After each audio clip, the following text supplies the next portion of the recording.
those plates with my handprints on them. I have a lot of photos and art and poems that I did when I was a baby. I have those still, which is, is very, very good. But yeah, after a while, my dad couldn't take care of us as well as he used to, and he brought us to our mom's house, and my mom took care of us for less than 2 years.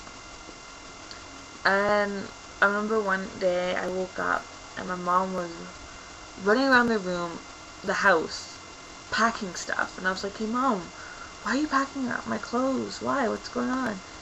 And I found out that she was sending us to foster care because she just couldn't take care of us anymore. It was too stressful for her.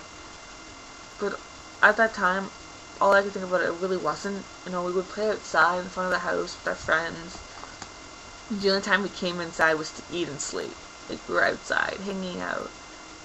And then I found out it was because she was heavily into drugs, and she wanted to support her habit and not us. So it was, really difficult at the time. But, I'm kind of glad my mom put us to foster care, because I learned so many things. I learned how to take care of myself, special need wise. I learned a lot of skills that I wouldn't learn if I stayed with her. I'm still in the same foster home, and I am 18. I'm engaged. Not too many people haven't noticed. Very happy. I've never been this happy before. I'm at the point in my life where I know what's right and wrong, and I'm at the point in my life also where I pretty much have done everything. And I'm ready to go to college and to discover a new side of the world, which is very fun. I still go see my mom time to time. It's not as much.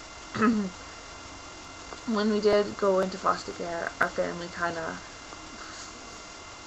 didn't really go well as it used to, and it's really sad. But when I was with us, I went to go see my mom, and like, we had visits and stuff, and she would always get me Wiccan stuff because I was the firstborn, and I was more attached to Wiccan for the right reasons than anybody else. I have books from when she was studying Wiccan my age that she gave me, and I still go over them time to time. And when I turned 15, my mother called me one day and said, "I need you to figure out which one you want, which side, black or white." And I told her, I said, "You know what? I don't believe in hurting others. I don't like hurting others. Even if, if I made someone cry, I feel so emotionally bad because I just can't do that. I don't like hurting people." So I was like, "Oh, you know what? I'll be a white witch. I'm more by with taking care of things, restoring things, bringing things back to the naturalness, and I love the good of things, the pure, the natural of stuff." So I've been on my path for a while. I still buy books time to time, and I study different stuff from each book, and then I also take in my parents' teaching of it. So it's really fun. At times it's difficult because there's people who are like, "Oh, what you believe in is stupid." And I have a friend, I'm not going to give up names, a guy that I met on the internet, who's really old, married, who's a Christian, who cheats on his wife constantly, and he sleeps with women my age. And he tells me that he's a good Christian, he's faithful, and all this, I just say it, BS, crap. And he tells me I'm the devil because I don't do that. I don't cheat on people. And I see what he's doing and I see that as bad. And I always thought, I said, you know what? I said, I'm faithful to my religion, and I also understand other people's religion. And last time I checked, your 10 Commandments did tell you not to cheat on your wife.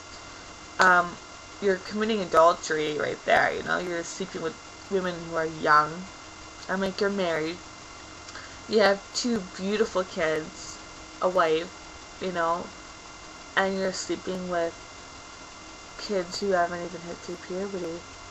And some of them have, and it's just, I told him, I said, you know what, you can't preach what you're preaching if you're doing that. That's what I told him, flat out. And then he started to call me rude names. He called me a slut, and all these nasty names, and I knew that what I was saying was right, and I knew what he was saying is wrong. And still to this day, he still does those stupid stuff, and I am done telling him, you know, you're on the wrong path, you're on the wrong path. Because karma, that's it, that's the end of it. Karma's gonna come, and karma's gonna teach him very well. Anyways, on this odd note, a few months ago, my fiance and I went to my mother's house, and I asked my mother to do our tarot cards. Now, this story is a very creepy one. At this time, I was drinking, not a lot, but I was drinking, and, you know, at the time I wasn't taking care of my body, and I asked the tarot cards, in my head I was asking, you know, about if me and my boyfriend will last, because, honestly, if it wasn't for him, I would probably be a lesbian.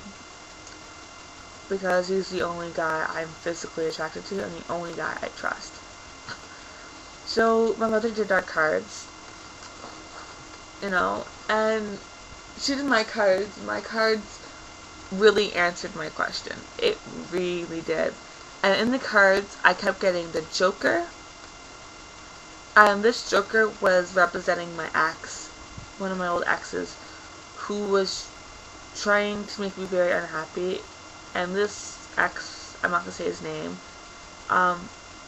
he made me feel so low that I wanted to kill myself. And he was in there, the Joker, and also death was in that card. And there was also this card right here, this person right here, of a woman who's pregnant. Now this is a goddess, and it represents new being, like a new beginning. And those cards kept coming up, those 3 cards, a lot. And it was really interesting. And my mom did my boyfriend's cards, and he kind of asked about marriage, and I asked about if me and him would last, and his cards said that he was going to have a battle between the Joker and his father, which is so true, because my ex is getting in the way of me and my boyfriend being together, and my boyfriend's dad is a guy who goes around, and his dad always goes, no, don't settle down, you know, you're 20, you shouldn't be settling down, you know, you should be banging some chicks. And my boyfriend isn't like that. My boyfriend's like, you know what, I'm not like my father, I want to be happy. So it's pretty interesting how the cards were there. Anyways, in the cards there was a side of the future, and him and I had the same future cards, but they were just in different orders, and it was quite interesting. So I thought very spiritually connected to those cards. So then, me and my boyfriend, after seeing my mom, we went to Chapters, and I got these tarot cards. They were the last ones there. The only cards that were there. And I was like, oh my god, those are the ones I need. How odd.